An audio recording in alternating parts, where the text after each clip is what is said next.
Hello and welcome to Call Bank Sports. The Utah Jazz end their three-game road trip with a win today in Indiana in what was honestly a pretty close game. The Jazz did not have Mike Conley, so that's obviously big. And did Donovan Mitchell show up?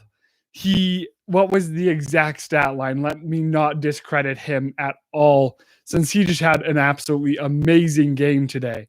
So Donovan Mitchell, 4 for 9 from three, 5 for 5 from the 3-point line, 9 rebounds in total, 11 assists for 27 points.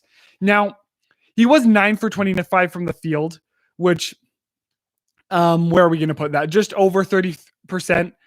So would have liked to see him make some of those layups and be a bit more productive in the paint.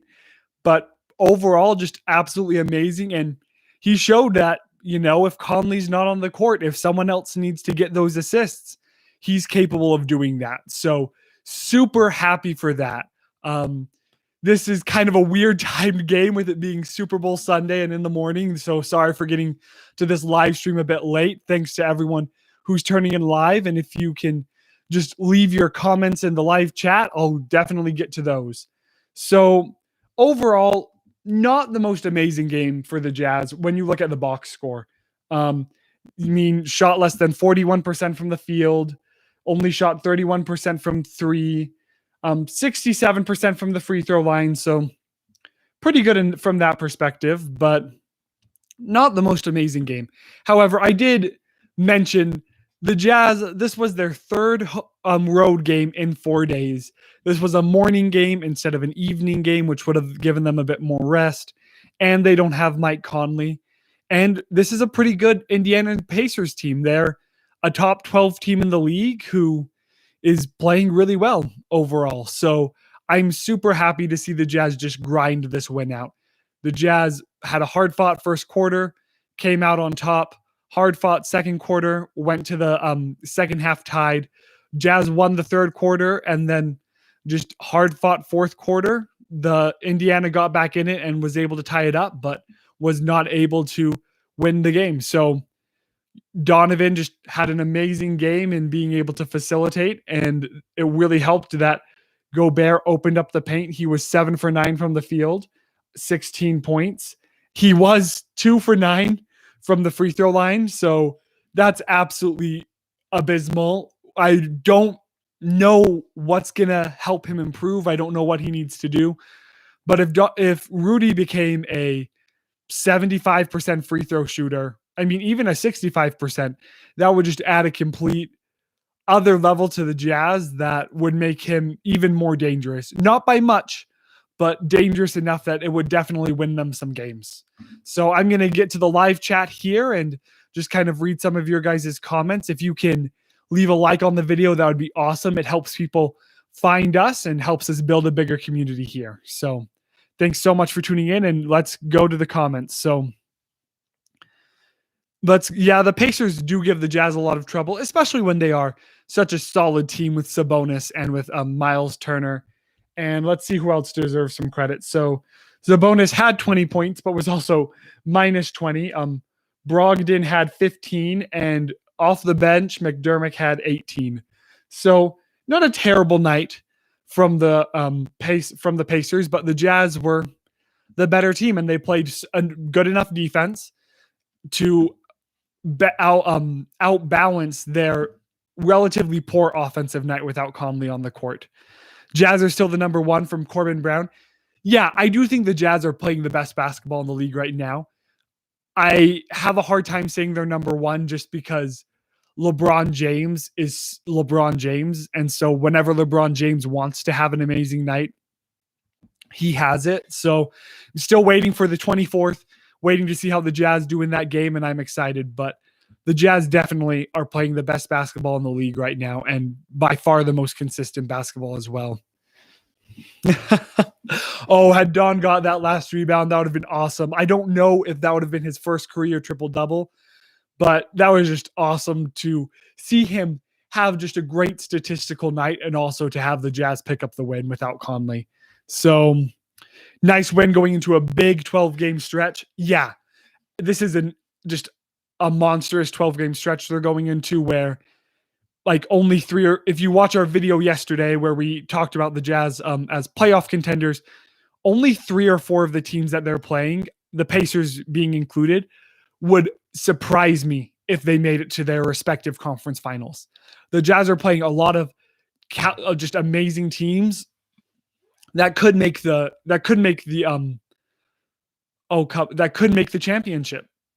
That they could make it to the finals and compete against whoever they play against. So if the Jazz win 8 of these 12, overall, I'd be really happy. And I think that this 12 will show a lot about how they play during adversity and in close games. And today was a close game and they absolutely closed it out. So big win today.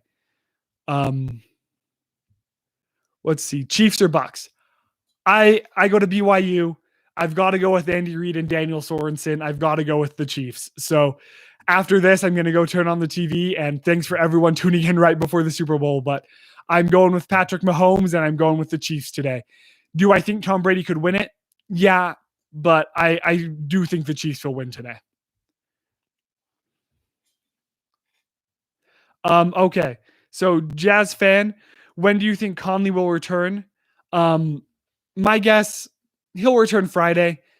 I'd love to see him play against Boston, but that'll give him a week's worth of rest. So he'll return Friday and he'll be ready, and I think he'll be back healthy, but I don't know if we'll see him Tuesday night against Boston. Jazz fan 987 says, well, I'm from Utah and I've been okay. I think that's just some chatter in the chat. So the baseball boy said, no, not the Chiefs. If you're a Tampa Bay fan, I'll give it to you. If you're a Tom Brady fan, he has enough. But we'll get back to the Jazz. We'll try to stay off the Super Bowl a bit and maybe deeper into the stream if enough people are staying on and want my Super Bowl takes. We can get into those. Troy. Okay, so Carter Chivers is kind of causing some mayhem in the chat. So I do definitely think that this stretch is going to be important for the Jazz. Last year, they did have an amazing winning streak where they beat a bunch of sub 500 teams. And this winning streak that they had and these past 14, 15 games, it's been better than just beating sub 500 teams. But it is going to be really important to see how the Jazz do against the playoff contenders. Against when they do it, when it's the gauntlet, when they're playing those games, every other night with a couple days rest. So while it is going to be back-to-back and just some really rough stuff, so I don't think I think going under 500 would be super concerning. I think you want to see them around 600-700 over these next few games. But if they pull that off, they're in no means concerning me about being contenders. My biggest concern will be if the Lakers destroy them on the 24th. I don't think it's going to happen. But if they do, you have to make it through the Lakers to be contenders. We could get lucky. The Jazz could snag the 1 seed, and you could end up with the Lakers and Clippers at the 2-3. And maybe the Clippers could knock off the Lakers. But you're going to have to make it through one of the LA teams, more likely than not the Lakers, and it will be important. And stay tuned for that 24th game. We keep mentioning it on the channel, and we keep mentioning it because it's just that important and that big of a game. So why do you think the Jazz have like a 40% chance whenever they play the Nuggets? I think they have a 40% chance against the Nuggets because Jokic is possibly the best player in the NBA. He's possibly not best player. He's possibly the MVP right now. He's super hard to stop. The Jazz did mess around that last game by trying to keep Rudy in the paint and put Bojan onto Jokic. I don't know if we're going to see that again. Obviously, last game that they played the Jazz, the Nuggets had a historic 3-point night, just absolute bonkers to hit 15 of 17 in the first half and to shoot, I think, 66% from the field, so from behind the arc. So that was a fluke. I do also think the Jazz had some luck on their side in that really close fought match in the first game in Denver. So overall, the Jazz have their next 2 games against Denver at home. Not sure how much that's going to matter, but the upper bowl and the lower bowl have fans in it now. So the Jazz hopefully have an advantage there and can hopefully pick up some great home wins against Denver in the second half of the schedule whenever that's released. Yeah,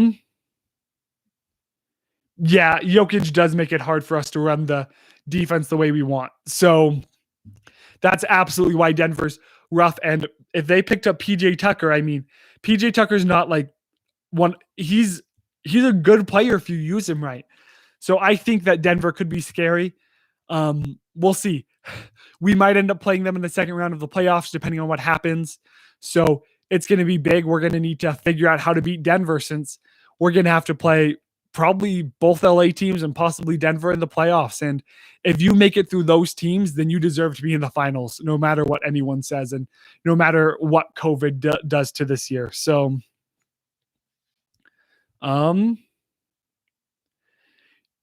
let's see. Do you think Tom Brady is the GOAT? So I'll do this one more Super Bowl question. I don't want to. He's the greatest he's the greatest quarterback of all time. I can't doubt that. Is it in large part because of the system and the style that Belichick set him up with? And would I be super intrigued to see if someone like Peyton Manning or Drew Brees had been in the Belichick style offense? Yes.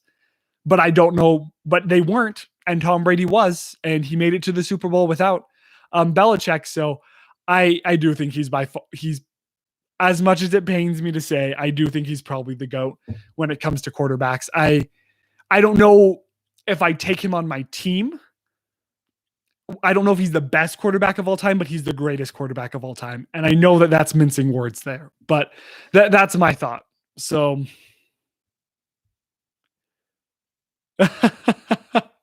Carter Chivers. Oh, I hope you have fun at the Celtics game. I'm hoping to find some way to make it work with my school schedule to make it to a Jazz game coming up here. So I think it'll be really fun for us to be able to go to the arena and support them. And I don't think we're going to be able to have full capacity come June, but I'm hopeful. I'm hopeful that, and that's assuming the Jazz make it to June, but at least come May. So I'm really hopeful we can get some more fans in there come May and just have a great playoff atmosphere to watch what frankly could be one of the best Jazz teams of all time. I really am that high on the Jazz. They're definitely playing a very new analytical style of basketball with their 3-point shots. To get back a bit to the box score, the Jazz won the game on their 3-point shooting tonight. And I know that sounds crazy because they shot 31%, but Jazz made 38 field goals. Pacers made 37 field goals. Pretty much an identical field goal percentage from the field. Jazz only made one more free throw than the Pacers. But what the Jazz did do is they made 5 more threes and won by 8. And that's what wins. If you can shoot the 3 better than the team you're playing, even if both of them are abysmal, you're probably going to win the game. I'd have to go back and look at the 5 losses, but I don't think the Jazz shot the 3 better than their opponent in those matchups. So if the Jazz win the 3-point contest, chances are they win the game.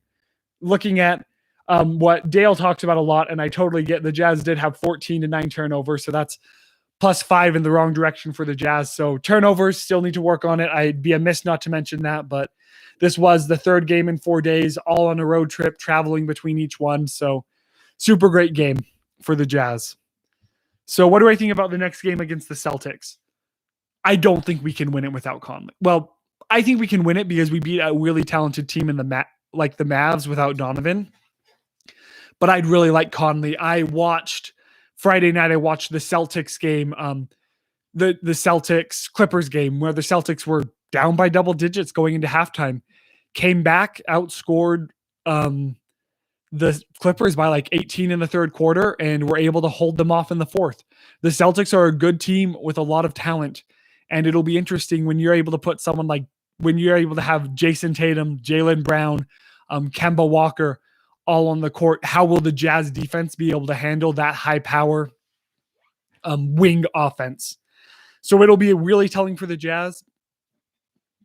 The Celtics could be built in a way that's really just hard for the Jazz to beat them.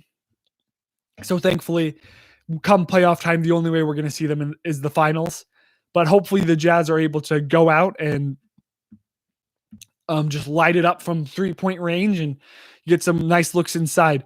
I'm not sure the style of defense the Celtics play, and I'd have to look. If they're able to get up into the 3-point shooters, it will be really hard for the Jazz to get a win, but I do think they're very capable of doing it. So it'll be a test for the Jazz, and I'm excited to see if they pass. Let's see. Do I think Bogey will also make the All-Star team? No, just because he's had a really bad start to the season coming back from his injury. I'd love to see him get there one year, and hopefully one of these next years can be it. But in order, Jazz players with a chance to make the All-Star team would be Donovan Mitchell, Rudy Gobert, Mike Conley, Jordan Clarkson. Do I think the Jazz will get all four? No. Do I think Donovan's a lock? Gobert, I mean, if he doesn't make it, he absolutely got robbed, but I could see him not making it just because defense wins championships. It doesn't win all-star votes. And I'd rather have the championship than the all-star vote. And then Mike Conley deserves to be there. Whether or not he is one of the best 12, 13 players or however many players they choose in the West, he deserves to make at least one all-star appearance. And so I really hope it's this one because he is having an absolutely amazing season. He has, I think, the best. I don't know if this is the right term for it, point differential in the league. He has the best plus minus when he's on the court. And the Jazz have a bad enough plus minus when he's off the court that it gives him like one of the biggest, if not the biggest point spreads in the NBA when you analyze it from that perspective. So I hope to see Conley get in. He'll probably be a reserve. And if Quinn's the all-star coach, he might be a reserve pick by Quinn, but I'll take whatever it takes to get Conley in. So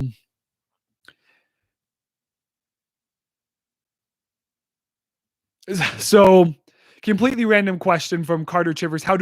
Dale is the other podcast host, and he asked how we know each other. We went to elementary school together.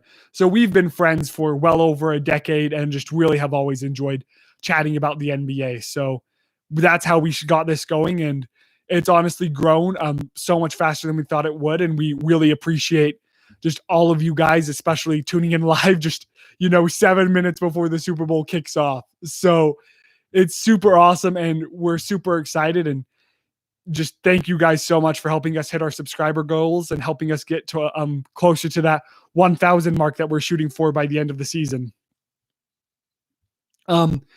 Ren's Ryan Deligro said, like Atlanta before they get 4 All-Star. Yeah, I definitely think that just like Atlanta in 2014-15, where they were able to get 4 All-Stars because of how dominant they were in the regular season in the East, that the Jazz should get 4 All-Stars. I just think it should be that way. The Jazz have quality players, and maybe there are some better players like Karl Anthony Towns is an All-Star, but he's on the Minnesota Timberwolves, who are having a dismal season. And so the question is, how much should the team winning and you contributing to your team winning contribute to your All-Star conversation? And I think it should. I think winning is the most important thing in the NBA. Like, I don't think Trae Young should have I think he was an All-Star starter last year, and I don't think he should have been. Just his team wasn't doing well, and he plays great on one side of the ball, but you have to earn it, and you have to earn it by winning. So that's my take. What do you think Shaq will say about Mitchell on Tuesday? So my hot take on Shaq, I think Shaq will say whatever it takes to get Shaq's name in the media and to get TNT more press coverage. So TNT wins.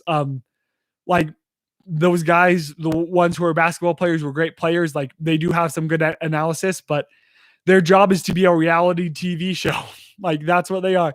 They say whatever it takes to just get views and to get a bunch of social media stuff. So I don't really care what Shaq thinks because it's obvious he doesn't watch the Jazz play basketball. So I don't care. Clarkson, 6th man. Yes, Clarkson will be the 6th man. No questions asked, unless something crazy happens the rest of this season. And I think Quinn Snyder, unless a course changes, he'll be the coach of the year. I think that you should have Rudy Gobert as defensive player of the year. I think the Jazz could definitely win 3 of the 5 or 6 major off-season end of season awards. And while I think there are some players who deserve it a bit more, just from a last year to this year, I think Conley could earn most improved player. definitely when you look at the rest of his career, I don't think he deserves to be in the running because he's been an all-star caliber point guard for most of his career. So one off year shouldn't put you into the conversation for most improved player when you get back to your normal year.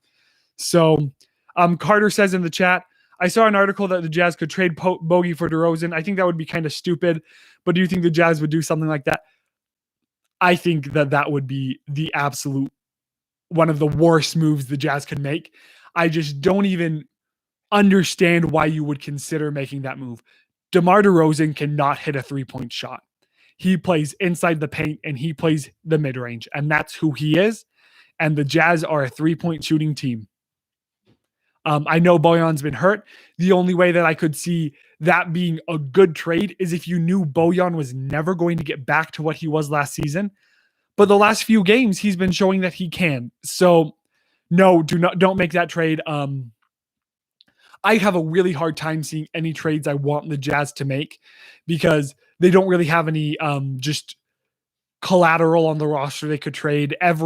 The players that you talk about trading are their players in their 9-10 man rotation, and it's clicking so well that making a trade right now would just be tempting fate. They do some more athletic wing defense would be awesome, but I just don't see anything that would be a guaranteed upgrade. And when you're the number one team in the West, it's not worth gambling. Like the Jazz are doing good enough this year as is. So yeah, baseball boys he doesn't fit the Jazz scheme. So it just wouldn't work at all. And obviously me and Dale did a trade video. If you guys want to go watch it, we discussed some stuff and that was a way too early trade video. And they're fun to chat about, but especially being a Jazz fan, you just need to understand nothing happens at the deadline. Like a few years ago when people really wanted the Jazz to get Conley at the deadline, and they didn't do it because they would have had to give away Exum. They worked something better out in the offseason, and then they swap Exum for Clarkson, midway through last December. So, 2 Decembers ago. So, the Jazz rarely going to do anything. Exum is I think Exum and Williams are the only 2 trades I can think of them doing. And Darren was because of Darren wanted out. So they let him out like he wanted. And Exum was just hurt and wasn't really fitting the Jazz scheme, sadly. So he wasn't a big player to move. I just don't think the Jazz can make a move right now without getting rid of a big player. Patrick Tuca said, and now how does he deserve to be an all-star? Bogdanovich was better at the start of last season compared to Conley this season and twice as good as him. I think that Bojan is a scorer and Conley is a creator. So I feel like Conley, the level he's been able to create this season has been super impressive.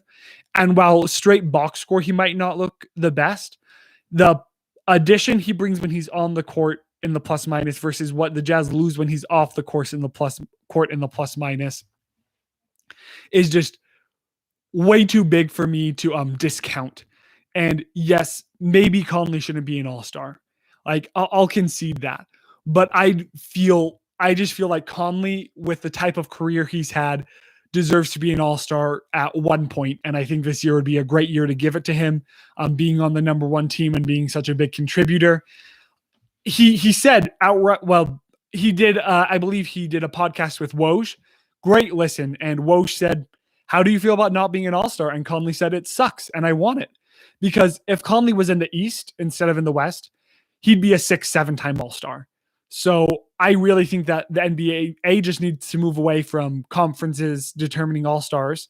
And I just like to see Conley get it because he deserves to be an all-star. He has deserved to be an all-star in years past. And I'd like to see this be the year, since he'll never put up an all-star caliber personal season again. An all-star caliber personal season again. So this is the year, if he's going to get it. It's when the Utah Jazz are playing the best basketball in the NBA. If the 98 Jazz and the 2021 Jazz played in a playoff series, who would win? It depends on the rules. If you're playing 2021 rules, then 2021 Jazz win. If you're playing 1998 rules, then the defense is way too physical and the 98 Jazz win. There's different eras, hard to compare in my opinion. So I'll be interested to see. Renz Ryan says that he has Clarkson sixth man, coach of the year for Quinn, Gobert with defensive player, and most improved player of the year Clarkson. I think that we're either going to see Bam Adebayo or Tatum win most improved player. There might be one or two more in the conversation. I think that Clarkson definitely has. Sorry, not Clarkson. Oh, wait. I'm so sorry. I misread that. You put Clarkson as most improved player of the year. That would be super interesting. I think that most improved player of the year is just a starter award. So he definitely has shown some improvement. I don't know if it's enough for me to give him most improved player when you have players like Bam Adebayo and Tatum doing as well as they're doing. But he's definitely someone who, if he got some votes, I would not be opposed to. So, hey, thank you guys so much for tuning in. If you want to leave another comment in the chat, I'll get to that. But really appreciate everyone for tuning in live, especially so early on a Sunday afternoon and it being the Super Bowl. So thank you so much. And I'll get to just a couple more comments and then hope you guys have a great rest of your Sunday. Curry dropped 57 points last night. Yeah, Curry's just absolutely insane. So thank you so much, Carter Chivers, for the nice vid comment. And everyone enjoy the Super Bowl and go Jazz.